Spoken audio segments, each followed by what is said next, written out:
하나님 아버지의 말씀 같이 교독하고 나누기를 원합니다. 고린도서를 계속 볼 텐데요. 오늘은 1장 12절부터 2장 4절까지를 좀 길지만 교독하도록 하겠습니다.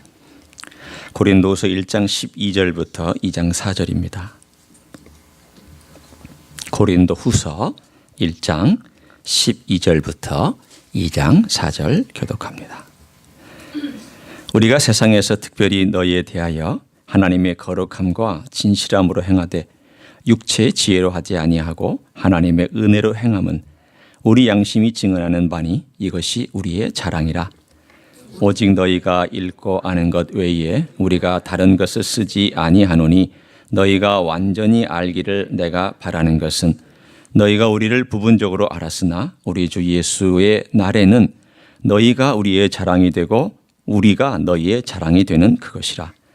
내가 이 확신을 가지고 너희로 두 번 은혜를 얻게 하기 위하여 먼저 너희에게 이르렀다가 너희를 지나 마게도냐로 갔다가 다시 마게도니아에서 너희에게 가서 너희의 도움으로 유대로 가기를 계획하였으니 이렇게 계획할 때에 어찌 경솔히 하였으리요. 혹 계획하기를 육체를 따라 계획하여 예예 하면서 아니라 하는 일이 내게 있겠느냐. 하나님은 미쁘시니라. 우리가 너희에게 한 말은 이해하고 아니라 함이 없노라. 우리 곧 나와 실루아노와 디모데로 말미암아 너희 가운데 전파된 하나님의 아들 예수 그리스도는 이해하고 아니라 함이 되지 아니하였으니 그에게는 예만 되었느니라. 하나님의 약속은 얼마든지 그리스도 안에서 이해가 되니 그런즉 그로 말미암아 우리가 아멘하여 하나님께 영광을 돌리게 되느니라. 우리를 너희와 함께 그리스도 안에서 굳건하게 하시고 우리에게 기름을 부으신 이는 하나님이시니 그가 또한 우리에게 인치시고 보증으로 우리 마음에 성령을 주셨느니라. 내가 내 목숨을 걸고 하나님을 불러 증언하시게 하노니 내가 다시 고린도에 가지 아니한 것은 너희를 아끼려 함이라. 우리가 너희 믿음을 주관하려는 것이 아니요 오직 너희 기쁨을 돕는 자가 되려 함이니 이는 너희가 믿음에 섰음이라. 내가 다시는 너희에게 근심 중에 나아가지 아니하기로 스스로 결심하였노니 내가 너희를 근심하게 한다면 내가 근심하게 한 자밖에 나를 기쁘게 할 자가 누구냐. 내가 이같이 쓴 것은 내가 갈 때에 마땅히 나를 기쁘게 할 자로부터 도리어 근심을 얻을까 염려하며 또 너희 모두에 대한 나의 기쁨이 너희 모두의 기쁨인 줄 확신함이로다. 같이 읽습니다. 내가 마음에 큰 눌림과 걱정이 있어 많은 눈물로 너에게 쏟노니 이는 너희로 근심하게 하려 한 것이 아니요 오직 내가 너희를 향하여 넘치는 사랑이 있음을 너희로 알게 하려 함이라. 아멘. 여러분이 고린도 후서를 읽으면 도대체 뭘 말하는 건지 아마 헷갈릴 것입니다. 왜 이렇게 헷갈릴까요? 감정적인 언어가 많이 들어있고요. 기분이 이랬다 저랬다 이 표현 썼다 저 표현 썼다 했기 때문에 이게 무슨 말인가 여러분이 처음 읽는 순간 이해가 안 될 것입니다. 만약에 엑셀을 처음 읽었는데도 불구하고 이해가 잘 된 분이 있으면 천재입니다. 영적인 천재입니다. 이 말은 정말 어렵습니다. 말이 어려워서가 아니라 감정의 고조가 왔다 갔다 하기 때문에. 여러분 흥분하면 말이 논리적으로 나오나요? 아니죠. 이 말 했다 저 말 했다. 10년 전 얘기 꺼냈다. 특별히 여자분들이라 얘기하는 것은 제 집안에 한 사람밖에 없습니다. 20년 전의 얘기도 꺼내고 야 어떻게 나는 가마닥히 잊고 있는 그 이야기를 지금도 기억하고 있을까. 그것도 정확하게. 왜 그럴까요? 여성들은 왜 그렇게 정확하게 기억을 잘 할까요? 스마트해서. 여기에 기억하는 것이 아니라 여기에 기억하고 있기 때문입니다. 여기에 기억한 것은 지나가요. 그리고 스쳐 없어져요. 여기에 기억한 것은 그 비슷한 상황이 되면 다시 그대로 올라와서 반복됩니다. 지금 바울이 그런 감정입니다. 쉽지 않은 감정입니다. 굉장히 말의 표현이 이랬다 저랬다. 이 말이 같기도 하고 저 말 같기도 한 표현을 씁니다. 오늘 저는 이 고린도서를 보면서 참으로 인간적인 바울을 여러분과 나누고 싶습니다. 아, 바울이 이랬구나. 바울도 참 힘들고 어려웠구나. 겉으로 볼 때는 철벽 같고 겉으로 볼 때는 완벽하게 하나님의 사도로 전진할 것 같은 이 바울이 얼마나 속으로 아프고 힘들고 어려웠는지 이 고린도후서는 1장부터 끝장까지 계속 보여줍니다. 오늘 이 가운데 위기를 만난 바울의 모습이 등장합니다. 위기는 사람을 만듭니다. 맞는 말입니다. 그러나 동시에 위기는 크라이시스, 위기는 그 사람이 됨됨이를 또한 드러내줍니다. 여러분이 어떤 사람인가를 아는 것은 평상시에는 안 나타납니다. 주일날 예배 드릴 때 여러분의 모습은 다 저와 여러분이 멋진 모습입니다. 그래도 다 깨끗하게 목사 같으면 제일 그래도 나은 양복 깨끗하게 다려 입고 넥타이 매고 와이셔츠 입고 얼굴 나름대로 준비하고 온. 그러나 정작 저의 인격은 언제 드러날까요? 돈이 다 떨어졌을 때. 그리고 누군가가 나에게 공격적인 언사를 썼을 때. 부부싸움 했을 때. 누군가가 내 삶에 끼어 들어와서 함부로 내 삶을 마음대로 휘저어 놓으려고 할 때. 그때 내 인격이 드러납니다. 내가 됨됨이가 어떤 사람인가 그때 드러납니다. 아, 나는 상황이 그랬습니다. 아, 그때 큰 정말 인간으로는 감당하지 못할 어려운 위기였기 때문에 그럴 수밖에 없습니다. 라고 아무리 내가 변명을 해도 내 진짜 됨됨이는 언제 드러나느냐? 위기 속에 드러납니다. 오늘 바울이 고린도 교회와의 관계 속에서 갖는 이 위기를 통하여 그가 어떤 사람인가를 드러내지만 동시에 그가 이 과정 속에서 얼마나 고뇌하면서 이런 삶을 살기를 위하여 주님과 씨름하였는지도 동시에 드러내줍니다. 인간의 됨됨이, 특별히 그리스도인의 됨됨이는 씨름한 결과입니다. 절대 그냥 얻어지지 않습니다. 기도만 했다고 얻어지지 않습니다. 성경을 읽었다고 얻어지지 않습니다. 이것은 씨름하면서 얻어지는 됨됨입니다. 어떤 분이 이런 말씀을 했습니다. 한국의 그리스도인은 이론적 무신론자는 아니지만 실제적 무신론자다라는 말을 했습니다. 저는 이 말에 많이 동의합니다. 무슨 뜻입니까? 입으로는 주님이라고 외치고요. 기도도 잘하고 성경도 많이 읽고 큐티도 하고 심지어는 사람들을 가르치고 사람들 앞에 많은 성경 이야기까지 다 하지만 삶 속에서 진실되이 예수 그리스도를 통하여 열매가 나타나는 삶이 사람들이 너무 적다. 그 뜻입니다. 실제적 무신론자라는 뜻입니다. 오늘 바울은 우리들에게 그것을 얘기해 줍니다. 당신은 이 세상에 말하는 저기 가다 보면은 우리가 2번 프리 타고 쭉 올라가다 보면 거기에 무신론자 집단이 있는 동네가 있어요. 에티스트라고. 여기는 무신론자들이 사는 동네로 아예 간판을 드러내놓고 있는 동네가 있어요.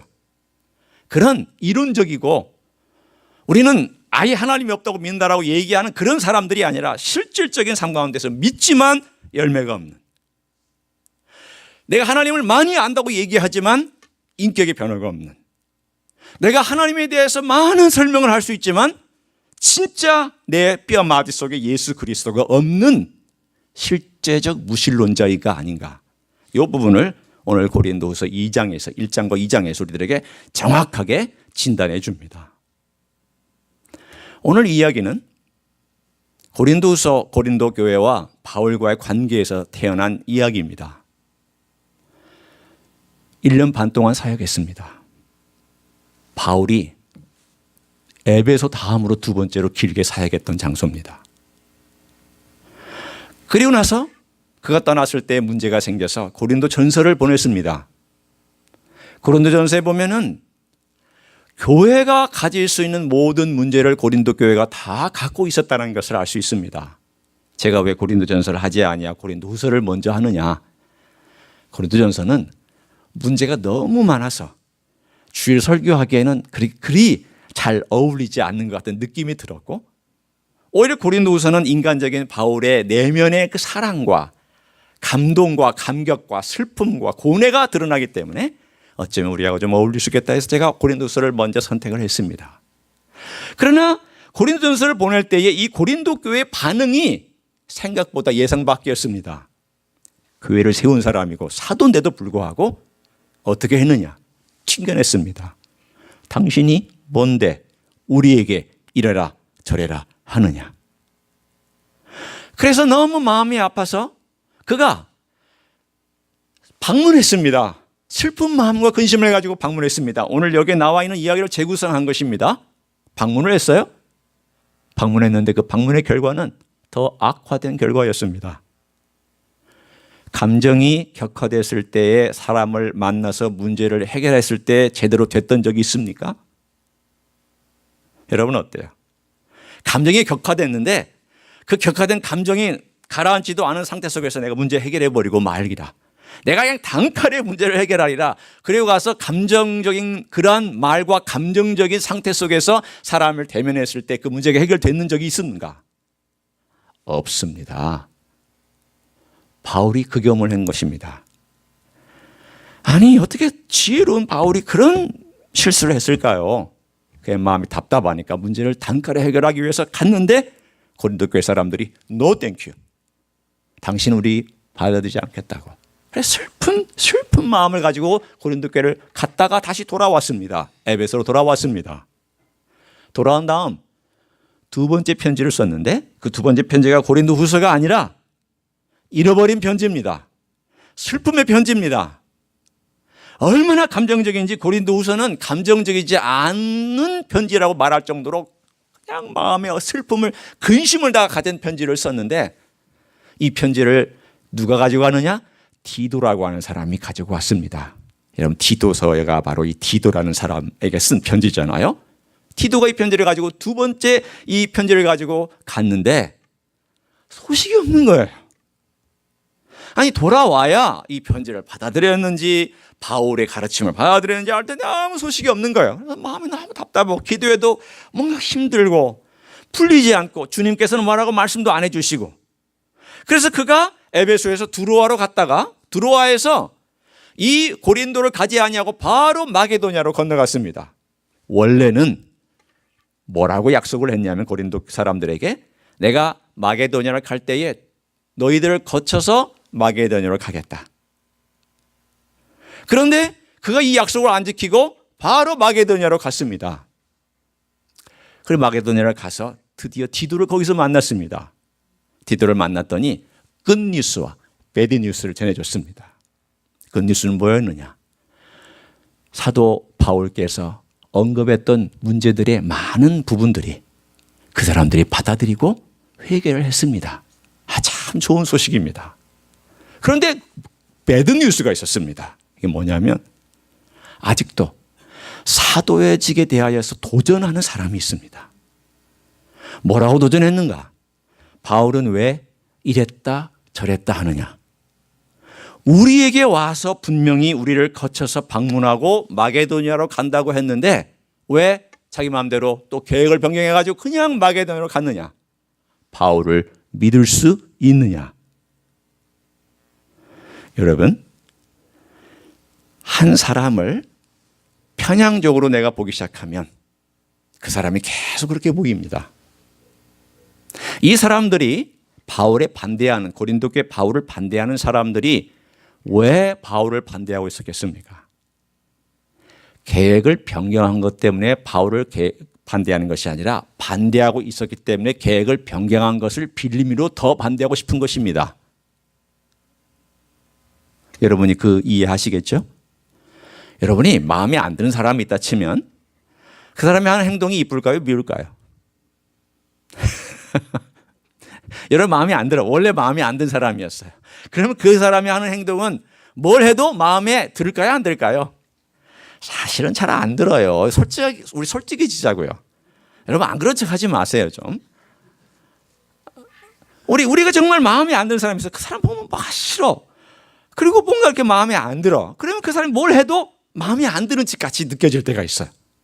지금 고린도 교회에 바울을 반대한 사람들이 행동이 그런 거예요. 바울이 지금 계획을 변경했어요. 계획을 변경했으면 계획을 변경했다라고 이렇게 받아들일 수도 있잖아요. 그런데 이걸 빌미로 삼아서 어떻게 공격했느냐. 바울은 이랬다 저랬다 하고 믿을 수 없는 사람이다. 사도가 이렇게 말을 이랬다 저랬다 하니 우리가 그 사람을 따라가야 되겠느냐. 이 사도 믿지 못한다. 오늘 그런 공격을 할 때에 이 공격에 대해서 바울이 변호하고 옹호했습니다. 왜 했어야만 했을까요? 왜 그랬으면 했을까요? 제가 그 원인과 이유를 그 분명한 것을 설명해 드립니다. 자, 사도직이 여기 있습니다. 사도직이 있는데 사도직을 공격해요. 그럼 사도직을 공격하면은 사도직의 가장 중요한 사도라고 하는 사람이 가지고 있는 권위가 어떤 것이었는지가 핵심이에요. 사도의 권위는 그 당시에 하나님의 말씀을 쓰는 권위였고 그 사도가 전달하는 메시지는 하나님의 말씀이었어요. 지금 우리와 달라요. 목사 정도의 수준이 아닙니다. 사도는 예수님께서 직접 보낸 사람이에요. 나타나셔서 직접 보내신 거예요. 우리가 말하는 제가 소명을 받았습니다. 제가 사명을 가지고 나아갑니다. 제가 선교사로 나아갑니다. 제가 목사로 사명받아 이게 아니라는 거예요. 예수님이 직접 눈앞에 나타나셔서 내가 너를 사도로 임명하고 보낸다라고 하는 12사도와 바울의 하나여서 주님 말씀하신 내용이. 그런데 이 사도직을 공격한다는 건 뭐예요? 복음의 권위를 공격하는 거예요. 복음의 권위를 공격하면 어떻게 돼요? 복음의 진리와 권위가 땅에 떨어지죠. 마치 이와 같아요. 비슷하다면 지금 한국교회가 명성교회나 사랑의 교회 때문에 목사의 권위가 땅에 떨어졌어요.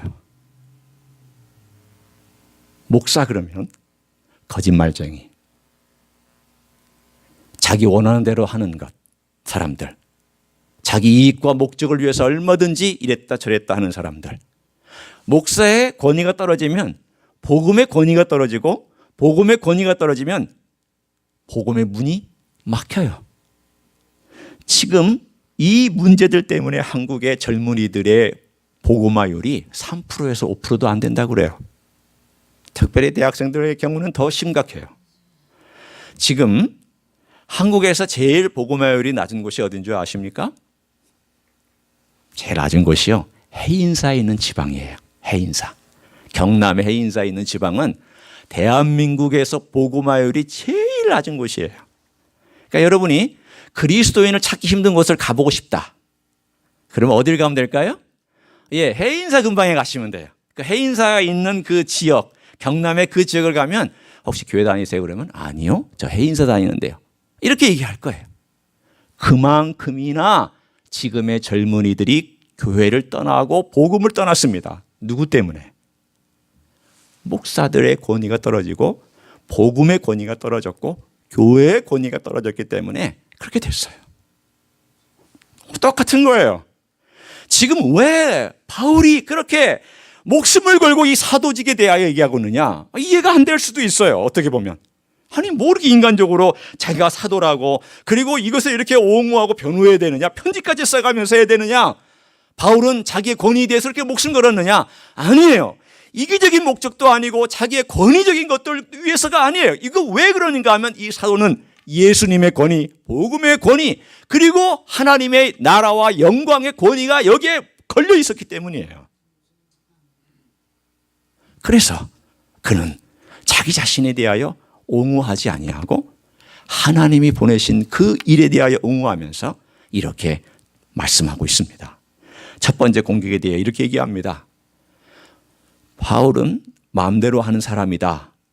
그리고 바울은 정말 믿지 못할 사람이다라는 이 공격에 대하여 바울이 오늘 뭐라고 대답하고 있는지를 우리 본문에 들어가서 보기를 원합니다. 이 본문까지 올 때까지 너무 시간이 많이 걸렸죠. 그러나 이제 본문에 좀 들어가서 우리가 봅니다. 오늘 본문은 우리가 1장 12절부터 22절까지가 한 대목이고요. 한 주제고, 그 다음에 1장 23절부터 2장 4절까지가 또 다른 대목이에요. 그러니까 크게 두 개로 나눌 수 있어요. 두 개로 나누는데 이 두 개로 나눌 수 있는 근거를 우리가 어디에서 찾느냐? 1장 12절에서 찾습니다. 따라서 1장 12절이 이 전체를 다 설명해 주고 있는 일종의 뭐라고 얘기할까요? 요약본? 핵심? 또는 프레임워크이라고 얘기할 수 있어요. 두 가지. 자, 함께 나눕니다. 12절. 우리가 세상에서 특별히 너에게 대하여 하나님의 거룩함과 진실함으로 행하되 육체 지혜로 하지 아니하고 하나님의 지혜로 행함은 우리 양심이 증언하는 바니 이것이 우리의 자랑이라. 제가 이걸 바꾸어서 쉽게 얘기를 합니다. 나는 이것을 자랑한다. 이렇게 시작해야 돼요. 원래 표현을 얘기하자면 우리말로는 거꾸로 돼 있어요. 나는 이걸 자랑한다. 뭘 자랑하느냐? 내 깨끗한 양심으로 행하였다는 걸 자랑한다. 깨끗한 양심으로 행한 게 뭐냐? 그것이 바로 두 가지예요. 하나님의 거룩함과 진실함으로 행한 것과 하나님의 은혜로 행한 것, 이 두 가지예요. 이해하시겠어요? 예, 제가 다시 한번 설명합니다. 12절은 내가 자랑하는 것이 있다. 이것이 내 자랑하는 것이다. 이게 뭐냐? 내 깨끗한 양심으로 행한 것이다. 그럼 깨끗한 양심으로 행한 것이 뭐냐? 더 들어가면 내용이. 첫째는 하나님의 거룩함과 진실함으로 행한 것과 두 번째는 하나님의 은혜로 행한 것. 이 두 가지가 내 깨끗한 양심으로 행한 것이다.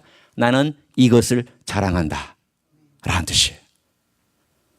오늘 이 두 가지를 저는 살펴볼 텐데 그 두 가지 중에 오늘 먼저 첫 번째만 살펴보기를 원합니다. 그 첫 번째가 뭐냐? 본문에 있는 하나님의 거룩함과 진실함으로 행하였다는 것입니다. 여러분, 이 두 낱말은 서로 연결되어 있는 낱말입니다. 거룩함 그리고 진실함. 이 말을 합쳐서 거룩한 진실함 또는 거룩함과 진실함 혹은 신실함 이렇게 얘기할 수 있습니다. 그리스도인의 성품은 기본으로 깔려 있는 게 있습니다. 사랑 아닙니다. 공의 아닙니다. 온유 아닙니다. 성실도 아닙니다. 기본으로 그리스도인의 성품, 그리스도인이 예수를 믿고 나서 기본으로 깔려 있는 성품이 뭘까요? 거룩함입니다. 따라서 거룩함이 빠져있는 어떤 사랑도 그리스도는 아니에요. 거룩함이 빠져있는 어떤 공의도 그리스도의 것이 아니에요.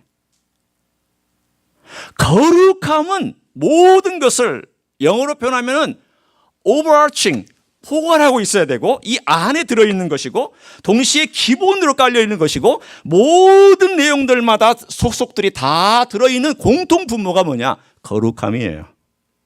이 거룩함은 인간적인 것이 아니에요.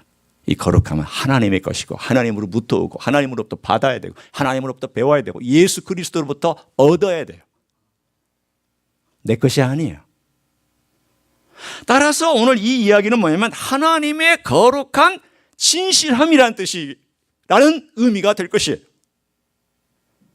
그 진실함이 뭔데요? 여러분, 이 진실함이란 단어는 이런 데서부터 왔습니다. 여기 그릇이 하나, 이게 물그릇이 있어요. 옛날에는 토기 같은 데다가 많이 만들어서 시장에서 팔았잖아요. 지금 같은 쇠로 만든 그릇이나 무슨 노수로 만든 그릇이나 이런 것들이 없이 대부분의 경우는 다 흙으로 빚은 것들 가지고 다 거기다 그릇을 썼어요. 그런데 빚다 보면은 금이 가고 흠집이 생겨서 이 금과 흠집이 생기면 이 제대로 쓸 수 있을까요? 없을까요? 못 쓰죠. 가격도 떨어질 수도 있고요. 그러면 이 파는 사람이 어떻게 하느냐? 여기다가 살짝 왁스를 묻혀요. 그 틈에다가 왁스를 짝짝짝짝 발라가지고 거기다가 유약을 살짝 발라서 그래서는 완벽한 그릇인 것처럼 시장에 내다 팔아요. 이거 어떻게 구별할 수 있을까요? 여러분 같으면 우리는 속기 쉽죠. 모르니까. 그 시대 사람들은 어떻게 이걸 구별했느냐? 이걸 비 오는 날은 절대 그릇을 사지 말라 이랬어요. 햇빛이 쨍쨍한 날 태양에다가 이렇게 놓고 비춰보는 거예요. 이렇게 둘레 비춰보면은 이 태양의 강력한 빛에 의해서 어딘가에 흠집이 있는가를 볼 수가 있었다고 해요. 따라서 이 단어의 뜻은 뭐냐면 빛에 노출한다, 빛에 비춰본다라는 뜻에서 또 왔어요. 진실함은 뭐냐? 하나님의 빛에 비춰봤을 때에 그게 진실함이에요. 바울이 얘기하는 거예요. 나는 하나님의 빛 앞에서 진실하다. 그리고 나서는 예를 들어요. 자, 이제 우리가 이 1장 14절부터 15절부터 그 예를 듣는 예를 여러분이 보셨을 텐데 어떤 예가 나오냐. 여러분이 보시면 18절을 한번 보세요. 18절. 16, 17절은 그가 원래 계획했던 것을 얘기하는 것이었고요. 18절에 누가 미쁘시다고 나와 있습니까? 하나님이 미쁘세요. 미쁘시다는 단어는 무엇을 의미합니까? 진실하다, 신실하다라는 단어예요. faithful, truthful. 진실하다, 믿을만하다, 신실하다. 이게 미쁘시다라는 단어예요. 왜 하나님을 미쁘시다고 얘기했냐? 하나님은 정말 진실하고 신실하시기 때문에 예한 것에 대해서는 그대로 진행을 하셨고 항상 이루셨고 아니라 한 것은 항상 아니라고 하셨다. 하나님이 신실하시다는 거예요. 하나님이 약속하신 예수 그리스도 보내심에 대해서 신실하셨어요. 우리를 구원하시기로 작정한 그분의 계획 이루셨어요. 그분은 신실함이 그분의 특징이에요. 그분의 언약 신실하세요. 하나님 신실하시기 때문에 예수님을 다시 우리에게 보내주실 거예요. 주님의 재림 분명히 일어날 거예요. 이 맑은 날씨에도 불구하고 이 평화로운 미국 땅에 살고 있음에도 불구하고 예수님은 분명히 오십니다. 왜냐하면 하나님은 신실하신 분이기 때문에 그분의 약속을 지키실 거예요. 동시에 예수님 또한 신실해요. 뭐라고 나와 있느냐? 18절 19절을 봅니다. 우리 곧 나와 실로아나 디모데로 말미암아 너희 가운데 전파된 하나님의 아들 예수 그리스도는 예하고 아니함이 되지 아니하셨으니 그에게는 예만 되었느니라. 하나님 아버지가 신실하시고 진실하시고 예수님도 이 땅에 오셔서 우리를 위하여 진실하고 신실하게 살으셔서 자기가 죽어야 된다고 말씀하신 내용대로 죽으셨고 3일 만에 부활할 것이라고 약속한 대로 부활하셨고 내가 다시 올 것이다 약속하시고 하늘로 승천하신 예수님은 신실하신 분이시다. 그러면 신실하신 하나님과 신실하신 예수님과 이 바울 그리고 그 일행과는 어떤 관계가 있습니까? 여러분 당연히 지금 제가 묻는 이야기에 대해서 여러분 아시잖아요. 그렇죠? 예. 하나님이 신실하시고 예수님이 신실하신 것 똑같이 우리도 신실하다. 근데 어떻게 신실하게 되었느냐? 이게 있어야 될 거 아니에요. 인간은 원래 신실하지 못하잖아요. 인간은 원래 자기 이익에 민감하잖아요. 인간은 원래 자기의 원한이 욕망에 민감하잖아요. 은혜는 물에 새기고 원수는 자기 돌에 새기면서 기억하잖아요. 내가 남을 섭섭하게 한 것은 기억 못해도 남이 나를 섭섭하게 한 것은 정확하게 기억하잖아요. 이런 인간이 어떻게 신실해요? 어떻게 진실해요? 하나님의 빛 앞에 놓으면 다 드러나는데 거짓된 것 드러나고 욕망의 것 드러나고 잘못된 것 드러나고 얼마나 내가 입술로나 행동으로나 내 양심으로나 이 모든 것에서 잘못된 걸 다 드러나는데 어떻게 바울은 자신 있게 나 하나님 빛 앞에서 드러내 보이면 나 진짜야 가짜 아니다 이런 말을 할 수가 있느냐 말이에요. 그거는 오늘 여기 있습니다. 한번 보십시오. 바울 스스로가 그런 사람이기 때문이 아니고요. 누가 그 일을 하게 해주셨냐는 거예요. 21절 22절을 보세요. 그 신실함에 대한 이야기입니다. 우리를 너희와 함께 그리스도 안에서 굳건하게 하시고 우리에게 기름을 부으신 이는 하나님이시니 그가 또한 우리에게 인치시고 보증으로 우리 마음에 성령을 주셨느니라. 이 이야기가 왜 나오는지를 우리가 발견할 수 있어야 됩니다. 이 이야기는 바울과 그 일행, 특별히 바울이 얼마나 신실하고 진실한가를 증언하기 위해서 하나님과 성령님을 증인으로 내세우고 있는데 성령님이 해주신 일을 제가 살펴봅니다. 자, 한번 보세요. 21절. 첫째, 기름을 부으셨어요. 둘째, 우리 마음에 인쳤어요. 셋째, 우리 마음의 보증으로 성령님이 계세요. 간단하게 설명합니다. 성령님이 하시는 일이 굉장히 멋진 일이에요. 기름 부으심은요, 거룩하게 구별하심이에요. 기름 부음은요, 항상 거룩하게 구별하심과 연결되어 있어요. 왕에게 기름 부음은 하나님의 목적을 위하여 거룩하게 구별하기 위함이요. 선지자에게 기름 부음도 하나님의 메시지를 전달하러 거룩하게 기름 부음이요. 제사장에게 기름 부은 것도 제사장이 하나님의 제사를 온전하게 드리는 사람으로 거룩하게 구별하기 위함이에요. 그러면 이렇게 구별했던 이야기가 바울과 우리에게는 무슨 상관이 있냔 말이에요. 여러분에게 성령님이 들어와 계시나요? 제가 한 가지 질문하고 싶어요. 여러분 안에 성령님 계세요? 아멘. 언제 들어오셨어요? 방언 기도할 때 들어오셨어요? 방언 기도 못하는 분들은 성령님이 없으시겠네요? 아니죠. 내가 예수 그리스도를 영접할 때 성령님 내 안에 들어오셨어요. 그럼 나는 어떻게 됐어요? 성령님에 의해서 하나님의 백성이라고 구별시켜 놓으신 거예요. 기름을 부으시고 너는 내 것이다. 너는 내게 속하였다. 그 다음 말이 바로 그거예요. 기름을 부으시고 우리에게 인치셨어요. 인친 것은 도장 친 거예요. 도장은 뭐냐면 너는 내 것이다라는 거예요. 하나님의 것이다라는 거, 예수에게 속했다라는 거예요. 우리는 세상의 거짓됨을 따라가지 아니하고 이 하나님의 진리의 도장을 딱 맞고 너는 진실하다 신실하다고 도장을 쳐주신 거예요. 그리고 세 번째로 보증으로 그 맞다. 그리스도인 맞다. 구원받은 백성 맞다. 그리고 구원받을 것이다. 앞으로 그가 구원받을 백성이다라고 얘기해 주며 그것을 보증으로 개런티 해주는 그분이 누구냐? 성령님이시라는 거예요. 이 세 가지는 이미 이루어졌어요. 우리 안에 이미 있는 거예요. 그러나 현재 진행형이 있어요. 그게 뭐냐면 바로 21절의 맨 첫 번째 초반부에 나오는 내용입니다. 그게 뭐냐? 우리를 너희와 함께 그리스도 안에서 굳건하게 하시고,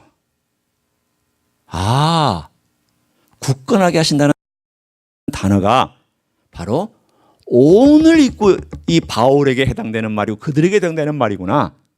다른 말로 하면 힘있게 만들어주시는 성령께서 그 가운데 기름 부으심과 인쳐주심과 보증이 되어진 성령께서 그 안에서 그 사실을 매일매일 삶 속에서 가능하게 만들어주신다는 거예요. 영어에 표현하면 enabling이에요. enable이란 가능하게 한다는 거예요. 실제가 되게 한다는 거예요. 누가? 성령께서. 그 말은 뭐냐? 지금 바울의 진실함은 위로부터 내려온 것이지 절대 자기의 가진 기질이나 성품하고 상관이 없다는 걸 얘기하고 있습니다. 누구로부터 얻은 거냐? 하나님으로부터 얻고 그리스도로부터 얻었다고 말합니다. 여러분, 우리가 거룩한 진실함, 거룩한 신실함을 삶 속에서 경험할 수 있는 방법은 예수 그리스도에게 플러그인 되는 것밖에 없습니다. 예수님에게 딱 붙어 있고 예수님으로부터 그것을 받기 위하여 주님 갈망하는 마음. 주님, 저는 신실하지 못합니다. 주님의 빛 앞에 비춰보면 저는 거짓되고 주님의 빛 앞에서 비춰보면 저는 제 욕망을 따라 속기 쉬운 인생입니다. 그러나 제가 주님으로부터 주님의 진실함을, 거짓이 없음을, 신실함을 제가 공급받기를 원합니다. 그래서 이 주님과 함께 꼭 붙어 있기를 원합니다.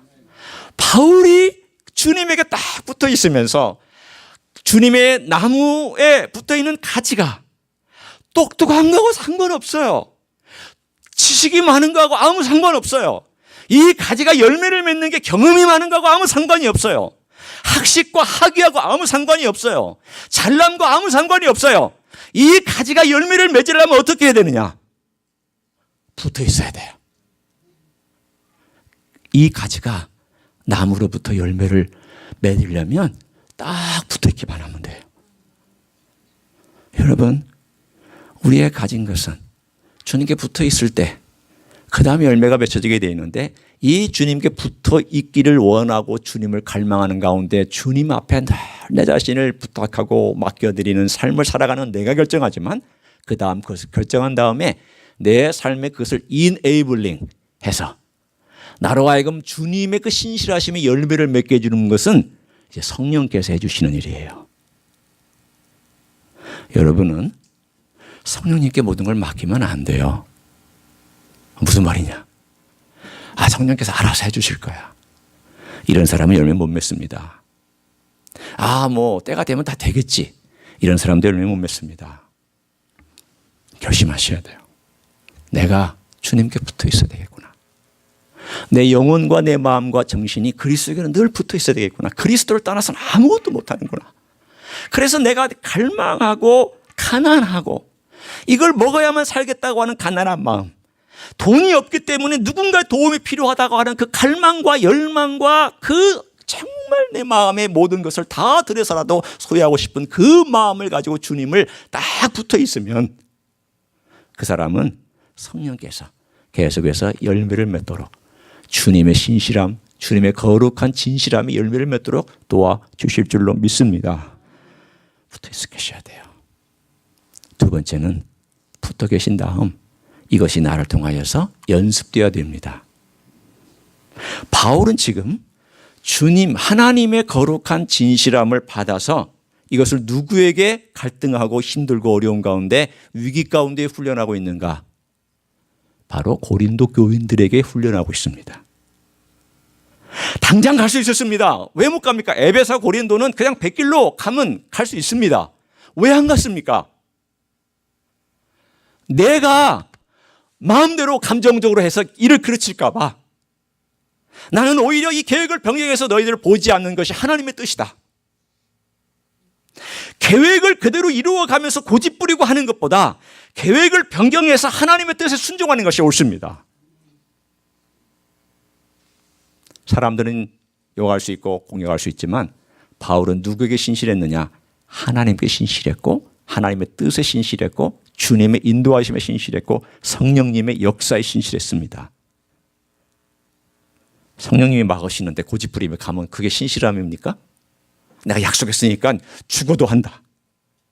성령께서 계속 막으시는데 그게 신실함일까요? 아니잖아요. 내 욕망과 내 원함을 가지고 확 밀고 나가는 거지, 성령님이 원하시는 건 그게 아닐 때는 바꿔야죠. 하나님이 기뻐하시는 것 같지 않으면 마음에 뭔가 찜찜할 때, 이거 아닌 것 같은데, 아닌 것 같은데. 그런다 그걸 내가 아닌 것 같은데 하면서도 포기하면 손해가 너무 많을 것 같고 내가 내 체면도 있고 해서 그냥 고집부리면서 했을 때 그게 신실함일까요? 아니잖아요. 내 약속에 신실함은 될 수 있지만 하나님께는 신실함이 아니죠. 주님께도 신실함이 아니에요. 그것이 사람에게 상처가 될 수 있고 문제 해결이 안 된다고 성령께서 계속 누군가 주변에서 얘기해주고 내 마음에 성령께서 말씀해주고 누군가가 주변에서 그렇게 하지 마. 그게 아닌 것 같아. 주님이 원하시는 건 이거 아닐까라고 누군가가 신앙의 선배가 얘기를 해주면 그것을 듣고 그래, 내가 너무 내 원하는 대로만 하는 것이 아닐까. 다시 한번 생각해보고 다시금 그 자리에 서서 자기 자신을 돌아보고 그 문제 그냥 들어가기보다 한 번쯤 주님께 또 묻고 성령님의 인도함을 기다리는 그것이 진실함과 신실함입니다. 바울이 그걸 밝히고 있는 것입니다. 겉으로는 내가 변경한 것 같지만 사실은 나는 하나님께 신실한 사람이었다. 나는 하나님의 인도하심과 뜻에 신실한 그러한 결정을 했다. 주님이 그걸 원하셨기 때문에 나는 주님께 신실했다. 내 양심을 걸고 맹세하고 내가 하나님의 증인이 되어서 말씀하신 것을 내가 그대로 드러낼 수 있다. 나는 정말 너희들 생각하고 또 하나님 앞에 정말 신실하게 하기 위하여 나는 그렇게 걸어왔다. 사랑하는 성도 여러분, 오늘 말씀을 마칩니다. 위기의 순간에 우리의 됨됨이가 드러납니다. 위기의 순간에 우리의 됨됨이가 드러날 때 이 됨됨이는 오랜 갈등과 위기와 위험과 고난을 겪으면서 어떻게 그리스도에게로 더 붙느냐에 따라서 됨됨이가 드러납니다.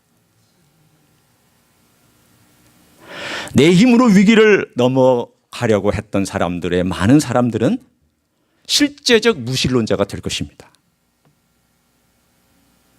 그러나 위기의 순간에 그리스도에게 붙어서 그리스도를 의지하고 그분과 함께 걸어가는 사람은 실제적 무신론자가 많은 이 세상에서, 교회에서 진실한 그리스도의 열매를 맺는 됨됨이를 가진 사람이 될 것입니다. 오늘 이 시대는 여러분 주변에 실제적 무신론자 많습니다. 이 LA 땅에 실제적 무신론자 깔려 있습니다. 여러분 가는 곳마다 만나실 것입니다. 교회 다닌다고 정말 주님을 믿는 사람들 아닐 가능성 많습니다. 한국교회 지금 수두룩합니다. 다 깔려 있습니다. 어떻게 살아야 되느냐? 주님께 다 붙어서 힘들 때마다 갈등하면서 바울처럼 배우셔야 돼. 바울도요. 그냥 단칼에 배기를 원하는 사람이었지 못 기다리는 사람이었어요. 그리고 그렇게 했어요. 해봤더니 결과가 너무 안 좋았어요. 상처만 받고 돌아왔어요. 아니다. 내가 그렇게 하지 말아야 되겠다. 다시는 그렇게 하지 말아야 되겠다. 대가를 지불하고 배웠어요. 그리고 나서 하나님께 맡기고 내가 주관하지 않고 하나님께 맡기고 그는 오히려 주님이 하세요. 주님이 바꿔주세요. 주님이 행하게 해주세요. 저는 기다리렵니다. 주님이 가지 말라고 하시니 안 가겠습니다. 하지 말라고 하시니 안 하겠습니다. 그랬더니 사람이 바뀌었다라는 거예요. 누가 역사했을까요? 성령님이 역사하신 거죠. 내가 바꾸면 안 돼요. 내가 바꾸면요 사단 납니다. 성령님이 바꾸시도록, 주님이 바꾸시도록, 그러면 이 갈등과 위기가 변하여 복이 될 줄로 믿습니다. 그런 삶을 살아가시기를 예수님의 이름으로 간절히 축원합니다. 기도하시겠습니다.